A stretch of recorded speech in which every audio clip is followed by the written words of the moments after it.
নমস্কার বন্ধুরা, আজকে আমাদের আলোচ্য বিষয়টি হলো মেডিসিনাল প্ল্যান্টস এবং ফাইটোকেমিস্ট্রি, তার ওপর বেশ কিছু এমসিকিউ কোয়েশ্চেন, পার্ট 4। আজকের প্রথম প্রশ্নটি হলো, ইনসিটু সংরক্ষণের প্রধান উদ্দেশ্য কী? উদ্ভিদকে কৃত্রিম পরিবেশে চাষ করা, প্রাকৃতিক আবাসস্থলে জীববৈচিত্র্য রক্ষা করা, জীব ব্যাংকে বীজ সংরক্ষণ, বটানিক্যাল গার্ডেনে উদ্ভিদ প্রদর্শন। সঠিক উত্তরটি হলো প্রাকৃতিক আবাসস্থলে জীব বৈচিত্র্য রক্ষা করা। পরবর্তী প্রশ্নটি হলো, এক্স সিটু সংরক্ষণে একটি সুবিধা কী? প্রাকৃতিক ইকোসিস্টেম বজায় রাখা, বিপন্ন প্রজাতির জন্য ব্যাকআপ প্রদান, প্রাকৃতিকভাবে বংশবিস্তার নিশ্চিত করা, নাকি পরিবেশের ভারসাম্য রক্ষা। সঠিক উত্তরটি হলো বিপন্ন প্রজাতির জন্য ব্যাকআপ প্রদান। পরবর্তী প্রশ্নটি হলো, নিম্নলিখিত কোনটি ইনসিটু সংরক্ষণের উদাহরণ নয়? বায়োস্ফিয়ার রিজার্ভ, জাতীয় উদ্যান, বটানিক্যাল গার্ডেন এবং অভয়ারণ্য। সঠিক উত্তরটি হলো বটানিক্যাল গার্ডেন। পরবর্তী প্রশ্নটি হলো, বীজ ব্যাংক কোন ধরনের সংরক্ষণের উদাহরণ? ইনসিটু, এক্স সিটু, উভয়ই, নাকি কোনোটিই নয়? সঠিক উত্তরটি হলো এক্স সিটু। পরবর্তী প্রশ্নটি হলো, ইনসিটু সংরক্ষণে কোনটি সবচেয়ে গুরুত্বপূর্ণ ভূমিকা পালন করে? জিনগত উপাদান সংরক্ষণ, ইকোসিস্টেমের ভারসাম্য রক্ষা, কৃত্রিম চাষ, নাকি বীজ সংগ্রহ। সঠিক উত্তরটি হলো ইকোসিস্টেমের ভারসাম্য রক্ষা। পরবর্তী প্রশ্নটি হলো, এক্স সিটু সংরক্ষণের একটি অসুবিধা কী? প্রাকৃতিক পরিবেশে জীববৈচিত্র্য হ্রাস, উচ্চ রক্ষণাবেক্ষণে ব্যয়, ইকোসিস্টেমের ক্ষতি এবং প্রাকৃতিক বংশবিস্তারে বাধা। সঠিক উত্তরটি হলো উচ্চ রক্ষণাবেক্ষণে ব্যয়। পরবর্তী প্রশ্নটি হলো, নিম্নলিখিত কোনটি বায়োস্ফিয়ার রিজার্ভের উদাহরণ? Kolkata botanical garden, Nilgiri biosphere reserve, জিন ব্যাংক, নাকি বীজ সংরক্ষণ কেন্দ্র। সঠিক উত্তরটি হলো নীলগিরি বায়োস্ফিয়ার রিজার্ভ। পরবর্তী প্রশ্নটি হলো, এক্স সিটু সংরক্ষণে কোনটি সাধারণত ব্যবহৃত হয়? প্রাকৃতিক বাসস্থান সংরক্ষণ, কৃত্রিমভাবে উদ্ভিদ চাষ, ইকোসিস্টেম পুনরুদ্ধার এবং বন্য প্রাণী সুরক্ষা। সঠিক উত্তরটি হলো কৃত্রিমভাবে উদ্ভিদ চাষ। পরবর্তী প্রশ্নটি হলো, ইনসিটু সংরক্ষণের একটি উদাহরণ কি? টিস্যু কালচার, সুন্দরবন জাতীয় উদ্যান, বীজ ব্যাংক, নাকি জিন সংরক্ষণ। সঠিক উত্তরটি হলো সুন্দরবন জাতীয় উদ্যান। পরবর্তী প্রশ্নটি হলো, এক্স সিটু সংরক্ষণে কোনটি সবচেয়ে কম ব্যয়বহুল? জিন bank, botanical garden, tissue culture, নাকি ক্রায়োপ্রিজারভেশন। সঠিক উত্তরটি হলো জিন ব্যাংক। আমাদের পরবর্তী প্রশ্নটি হলো, নিম্নলিখিত কোনটি এক্স সিটু সংরক্ষণের উদাহরণ নয়? বীজ ব্যাংক, বটানিক্যাল গার্ডেন, জাতীয় উদ্যান, নাকি ক্রায়োপ্রিজারভেশন। সঠিক উত্তরটি হলো জাতীয় উদ্যান। পরবর্তী প্রশ্নটি হলো, ইনসিটু সংরক্ষণ কোন ধরনের প্রজাতির জন্য বেশি উপযোগী? বিপন্ন প্রজাতি, স্থানীয় প্রজাতি, কৃত্রিমভাবে চাষীকৃত প্রজাতি, নাকি জিনগতভাবে পরিবর্তিত প্রজাতি। সঠিক উত্তরটি হলো স্থানীয় প্রজাতি। পরবর্তী প্রশ্নটি হলো, এক্স সিটু সংরক্ষণে কোনটি সবচেয়ে উন্নত প্রযুক্তি ব্যবহার করে? বটানিক্যাল গার্ডেন, ক্রায়োপ্রিজারভেশন, বীজ ব্যাংক, নাকি টিস্যু কালচার। সঠিক উত্তরটি হলো ক্রায়োপ্রিজারভেশন। পরবর্তী প্রশ্নটি হলো, এক্স সিটু সংরক্ষণে কোনটি প্রজাতির জিনগত বৈচিত্র্য রক্ষা করে? বটানিক্যাল গার্ডেন, জিন ব্যাংক, জাতীয় উদ্যান নাকি অভয়ারণ্য? সঠিক উত্তরটি হলো জিন ব্যাংক। পরবর্তী প্রশ্নটি হলো নিম্নলিখিত কোনটি এক্স সিটু সংরক্ষণের একটি উদাহরণ? কাজিরাঙ্গা জাতীয় উদ্যান, টিস্যু কালচার, সুন্দরবন অভয়ারণ্য নাকি নীলগিরি বায়োস্ফিয়ার? সঠিক উত্তরটি হলো টিস্যু কালচার। পরবর্তী প্রশ্নটি হলো এক্স সিটু সংরক্ষণে কোনটি সবচেয়ে বেশি ব্যবহৃত হয়?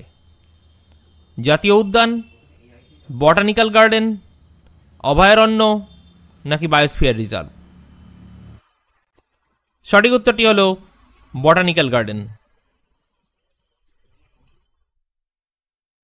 পরবর্তী প্রশ্নটি হলো ঔষধি উদ্ভিদের নার্সারি স্থাপনের প্রধান উদ্দেশ্য কি? বেশি মুনাফা করা, মানসম্মত চারা উৎপাদন করা, জমির উর্বরতা বৃদ্ধি নাকি বাজারজাতকরণ সহজ করা?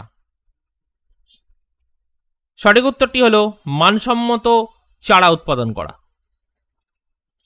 পরবর্তী প্রশ্নটি হলো নার্সারির মাধ্যমে উদ্ভিদের দ্রুত বৃদ্ধি ঘটে, ফলন কমে যায়, রোগ বৃদ্ধি পায় নাকি বংশবিস্তার বন্ধ হয়? সঠিক উত্তরটি হলো দ্রুত বৃদ্ধি ঘটে। পরবর্তী প্রশ্নটি হলো ঔষধি নার্সারির একটি গুরুত্বপূর্ণ উদ্দেশ্য বাজারের চাহিদা তৈরি করা, সহজ প্রতিস্থাপনযোগ্য চারা সরবরাহ করা, কৃষকের জমি কমানো নাকি রোগ ছড়ানো? সঠিক উত্তরটি হলো সহজ প্রতিস্থাপনযোগ্য চারা সরবরাহ করা। পরবর্তী প্রশ্নটি হলো নার্সারির মাধ্যমে মৃত্তিকার উর্বরতা স্থায়ীভাবে কমে যায়, সঠিক সময়োপযোগী চারা সরবরাহ করা যায়, চারার রোগ প্রতিরোধ ক্ষমতা হ্রাস পায় নাকি বীজের অপচয় বাড়ে? সঠিক উত্তরটি হলো সঠিক সময়োপযোগী চারা সরবরাহ করা যায়। পরবর্তী প্রশ্নটি হলো ঔষধি উদ্ভিদের নার্সারি সাধারণত কয় প্রকার? 2 প্রকার, 3 প্রকার, 4 প্রকার নাকি 5 প্রকার?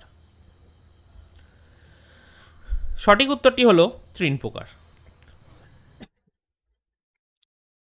পরবর্তী প্রশ্নটি হলো যে নার্সারি কয়েক বছর ধরে একই জায়গায় থাকে তাকে বলে মৌসুমি নার্সারি, স্থায়ী নার্সারি, অস্থায়ী নার্সারি নাকি গ্রিন হাউস নার্সারি?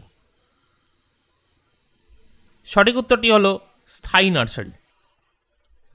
পরবর্তী প্রশ্নটি হলো মাঠের প্রয়োজন মেটাতে স্বল্প মেয়াদে যে নার্সারি তৈরি করা হয় অস্থায়ী নার্সারি, স্থায়ী নার্সারি, বাণিজ্যিক নার্সারি নাকি মৌসুমি নার্সারি? সঠিক উত্তরটি হলো অস্থায়ী নার্সারি। পরবর্তী প্রশ্নটি হলো ঔষধি উদ্ভিদ নার্সারির শ্রেণীবিভাগ করা হয় কেবল আয়তনের ভিত্তিতে, উদ্দেশ্য ও স্থায়িত্বের ভিত্তিতে, মৃত্তিকার ভিত্তিতে নাকি কেবল সেচের ভিত্তিতে? সঠিক উত্তরটি হলো উদ্দেশ্য ও স্থায়িত্বের ভিত্তিতে। একটি আদর্শ নার্সারির প্রধান উপাদান হলো বীজতলা, বাজার, রাসায়নিক সার কারখানা নাকি পাকা রাস্তা? সঠিক উত্তরটি হলো বীজতলা। পরবর্তী প্রশ্নটি হলো নার্সারির অন্যতম উপাদান নয় গ্রিন হাউস, পলি হাউস, সেচ ব্যবস্থা নাকি বাজারে পরিবহন গাড়ি? সঠিক উত্তরটি হলো বাজারে পরিবহন গাড়ি। পরবর্তী প্রশ্নটি হলো ঔষধি নার্সারির একটি গুরুত্বপূর্ণ উপাদান হলো ছায়াঘর, রাস্তার লাইট, বাজার নাকি যন্ত্রপাতির দোকান?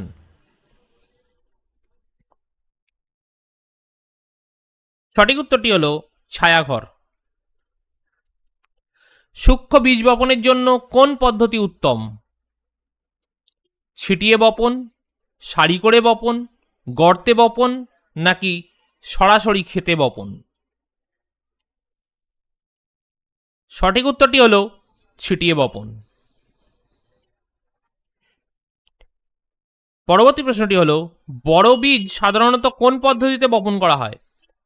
সারি করে বপন, ছিটিয়ে বপন, জলে ভিজিয়ে রাখা, কেবল মাটির ওপরে ছড়ানো? সঠিক উত্তরটি হলো সারি করে বপন। পরবর্তী প্রশ্নটি হলো বীজ বপনের আগে ভিজিয়ে রাখার কারণ? বীজ নষ্ট হয়ে হওয়া, অঙ্কুরোদ্গম দ্রুত করা, চারার মৃত্যু নাকি বীজের আকার বৃদ্ধি? সঠিক উত্তরটি হলো অঙ্কুরোদ্গম দ্রুত করা। পরবর্তী প্রশ্নটি হলো প্রিকিং শব্দটির অর্থ হলো চারাকে মূল জায়গা থেকে তুলে ফেলা, ছোট চারাকে অন্য জায়গায় প্রতিস্থাপন করা, চারা কেটে ফেলা নাকি চারা শুকানো? সঠিক উত্তরটি হলো ছোট চারাকে অন্য জায়গায় প্রতিস্থাপন করা। পরবর্তী প্রশ্নটি হলো প্রিকিং করার উপযুক্ত সময়? চারা 5 থেকে 10 সেন্টিমিটার লম্বা হলে, বীজ বপনের পরপরই, ফুল আসার পর নাকি চারা শুকিয়ে গেলে? সঠিক উত্তরটি হলো চারা 5 থেকে 10 সেন্টিমিটার লম্বা হলে। পরবর্তী প্রশ্নটি হলো গ্রিন হাউসের মূল উদ্দেশ্য হলো উদ্ভিদের রোগ বাড়ানো, নিয়ন্ত্রিত পরিবেশে চারা উৎপাদন, উদ্ভিদের আকার ছোট করা নাকি মাটি নষ্ট করা? সঠিক উত্তরটি হলো নিয়ন্ত্রিত পরিবেশে চারা উৎপাদন। পরবর্তী প্রশ্নটি হলো গ্রিন হাউসে কোন প্রযুক্তি ব্যবহার হয়? কেবল রাসায়নিক সার, নিয়ন্ত্রিত পরিবেশ প্রযুক্তি, খোলা মাঠ প্রযুক্তি নাকি কেবল বৃষ্টির জল? সঠিক উত্তরটি হলো নিয়ন্ত্রিত পরিবেশ প্রযুক্তি। পরবর্তী প্রশ্নটি হলো গ্রিন হাউসে চারা রোগমুক্ত থাকে নাকি দ্রুত মারা যায় নাকি বড় হতে দেরি করে নাকি সব সময় শুকিয়ে যায়? সঠিক উত্তরটি হলো রোগমুক্ত থাকে। পরবর্তী প্রশ্নটি হলো ঔষধি চারা উৎপাদনে গ্রিন হাউস ব্যবহারের একটি সুবিধা? ঋতু নিরপেক্ষভাবে চারা উৎপাদন, শুধুমাত্র বর্ষাকালে উৎপাদন সম্ভব, চারার বৃদ্ধি কমে যায় নাকি চারার গুণমান খারাপ হয়? সঠিক উত্তরটি হলো ঋতু নিরপেক্ষভাবে চারা উৎপাদন। পরবর্তী প্রশ্নটি হলো হার্ডেনিং বলতে বোঝায় চারাকে মেরে ফেলা, মাঠে লাগানোর আগে চারাকে পরিবেশের সাথে মানিয়ে নেওয়া, চারার গতি কমানো নাকি চারাকে ঠান্ডা ঘরে রাখা? সঠিক উত্তরটি হলো মাঠে লাগানোর আগে চারাকে পরিবেশের সাথে মানিয়ে নেওয়া। পরবর্তী প্রশ্নটি হলো হার্ডেনিং এর প্রধান উদ্দেশ্য কি? চারাকে রোগাক্রান্ত করা, চারাকে প্রতিস্থাপন সহনশীল করা, চারার উচ্চতা কমানো নাকি বীজতলা শুকানো? সঠিক উত্তরটি হলো চারাকে প্রতিস্থাপন সহনশীল করা। পরবর্তী প্রশ্নটি হলো হার্ডেনিং সাধারণত কতদিন ধরে করা হয়? 2 থেকে 3 দিন, 7 থেকে 10 দিন, 20 থেকে 30 দিন নাকি 1 মাস? সঠিক উত্তরটি হলো 7 থেকে 10 দিন। পরবর্তী প্রশ্নটি হলো পলি হাউস হলো বাঁশ দিয়ে তৈরি নার্সারি, স্বচ্ছ প্লাস্টিক দিয়ে আচ্ছাদিত ঘর, খোলা মাঠ নাকি মাটির তৈরি ছাউনি? সঠিক উত্তরটি হলো স্বচ্ছ প্লাস্টিক দিয়ে আচ্ছাদিত ঘর। পরবর্তী প্রশ্নটি হলো পলি হাউসের সুবিধা হলো গ্রীষ্মকালেই ব্যবহার হয়, বৃষ্টিকালে চারা সুরক্ষা, রোগ ছড়ায়, নাকি আলো পাওয়া যায় না? সঠিক উত্তরটি হলো বৃষ্টিকালে চারা সুরক্ষা। পরবর্তী প্রশ্নটি হলো পলিহাউস সাধারণত কোন কাজে বেশি ব্যবহার হয়? বীজ সংরক্ষণ, সবজি ও ঔষধি চারা উৎপাদন, পশুপালন, নাকি খনিজ সংরক্ষণ? সঠিক উত্তরটি হলো সবজি ও ঔষধি চারা উৎপাদন। পরবর্তী প্রশ্নটি হলো নার্সারির কোন সেচ পদ্ধতি সবচেয়ে উপযুক্ত? প্লাবন সেচ, ফোয়ারা বা স্প্রিংকলার, ড্রিপ সেচ, নাকি নদী সেচ? সঠিক উত্তরটি হলো ফোয়ারা বা স্প্রিংকলার। পরবর্তী প্রশ্নটি হলো ঔষধি নার্সারির ড্রিপ সেচ ব্যবহার করলে জল অপচয় কমে, চারার মৃত্যু হয়, রোগ বাড়ে, নাকি চারা শক্ত হয় না? সঠিক উত্তরটি হলো জল অপচয় কমে। পরবর্তী প্রশ্নটি হলো নার্সারির সবচেয়ে বেশি কোন সার ব্যবহৃত হয়? কেমিক্যাল সার, জৈব সার যাকে আমরা কম্পোস্ট বা গোবর সার বলি, নাকি কেবল ইউরিয়া, নাকি অ্যাসিড? সঠিক উত্তরটি হলো জৈব সার। পরবর্তী প্রশ্নটি হলো ঔষধি চারা উৎপাদনে রাসায়নিক সার কম ব্যবহার করা হয় কেন? দাম বেশি, নাকি চারা ক্ষতিগ্রস্ত হতে পারে, নাকি সহজলভ্য নয়, নাকি বাজারে চাহিদা নেই? সঠিক উত্তরটি হলো চারা ক্ষতিগ্রস্ত হতে পারে। পরবর্তী প্রশ্নটি হলো নার্সারিতে সবচেয়ে বেশি দেখা যায় কোন রোগ? ডাম্পিং অফ, মরিচা রোগ, পাতা ঝলসানো, নাকি ভাইরাস? সঠিক উত্তরটি হলো ডাম্পিং অফ। পরবর্তী প্রশ্নটি হলো ডাম্পিং অফ প্রতিরোধের উপায়গুলি কি কি? অতিরিক্ত সেচ, বীজতলায় ফাঙ্গিসাইড ব্যবহার, আলো কমানো, নাকি ঘন বপন? সঠিক উত্তরটি হলো বীজতলার ফাঙ্গিসাইড ব্যবহার। পরবর্তী প্রশ্নটি হলো সংরক্ষিত বীজ দীর্ঘস্থায়ী হয় যদি আর্দ্রতা বেশি থাকে, তাপমাত্রা কম থাকে, আলো বেশি থাকে, বায়ুপ্রবাহ না থাকে? সঠিক উত্তরটি হলো তাপমাত্রা কম থাকে। পরবর্তী প্রশ্নটি হলো নার্সারিতে বীজ সংরক্ষণের জন্য কোন পাত্র বেশি উপযুক্ত? কাগজের থলে, কাঁচের বোতল বা এয়ারটাইট পাত্র, কাপড়ের ব্যাগ, নাকি কাঠের বাস্ক? সঠিক উত্তরটি হলো কাঁচের বোতল বা এয়ারটাইট পাত্র। পরবর্তী প্রশ্নটি হলো গ্রাফটিং বা কলমের মাধ্যমে চারা উৎপাদনের সুবিধা: দ্রুত ফলন, দেরি করে ফলন, দুর্বল গাছ, নাকি রোগ বৃদ্ধি?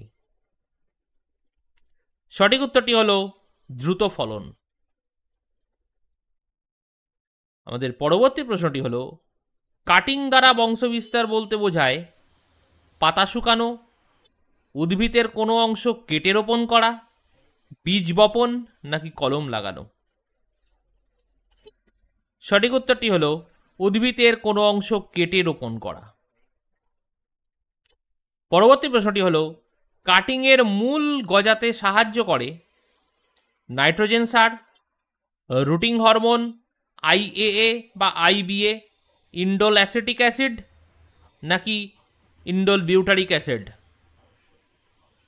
ফাঙ্গিসাইড নাকি ইউরিয়া?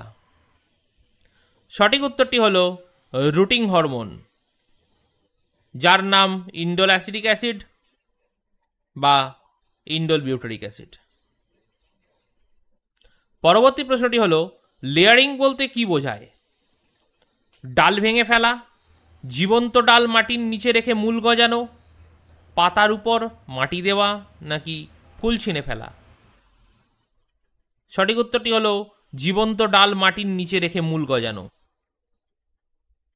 পরবর্তী প্রশ্নটি হলো গ্রাফটিং পদ্ধতিতে ব্যবহৃত দুটি অংশ হলো শিকড় ও কাণ্ড, নাকি স্টক ও শিয়ন, নাকি মূল ও পাতা, নাকি ডাল ও ফুল? সঠিক উত্তরটি হলো স্টক ও শিয়ন। এখানে সঠিক উচ্চারণটি হবে শিয়ন। পরবর্তী প্রশ্নটি হলো গ্রাফটিং এর সুবিধা হলো বীজ থেকে উৎপাদনের চেয়ে দ্রুত ফলন, বংশবিস্তারের ধীর গতি, রোগ বেশি হয়, নাকি গাছ দুর্বল হয়? সঠিক উত্তরটি হলো বীজ থেকে উৎপাদনের চেয়ে দ্রুত ফলন। পরবর্তী প্রশ্নটি হলো বাডিং হলো গাছ কেটে ফেলা, স্টকের ওপরে একটি কলি বসানো, মাটি চাপা দেওয়া, নাকি বীজ ভিজিয়ে রাখা? সঠিক উত্তরটি হলো স্টকের ওপর একটি কলি বসানো বা মুকুল বসানো। পরবর্তী প্রশ্নটি হলো বাডিং সাধারণত কবে করা ভালো? শীতকালে, বর্ষায়, গ্রীষ্মের শেষ বা বর্ষার শুরুতে, বা যে কোনো সময়? সঠিক উত্তরটি হলো গ্রীষ্মের শেষে বা বর্ষার শুরুতে। পরবর্তী প্রশ্নটি হলো জেনেটিক্যালি একরকম গাছ পাওয়া যায় কোন পদ্ধতিতে? বীজ থেকে, কাটিং, লেয়ারিং, গ্রাফটিং, বার্ডিং থেকে, মিশ্র চাষে, নাকি প্রাকৃতিক বিস্তারে? সঠিক উত্তরটি হলো কাটিং, লেয়ারিং, গ্রাফটিং এবং বার্ডিং থেকে। Thank you. যদি তোমাদের ভালো লেগে থাকে তাহলে অবশ্যই কমেন্ট, শেয়ার এবং সাবস্ক্রাইব করে দিও। ধন্যবাদ।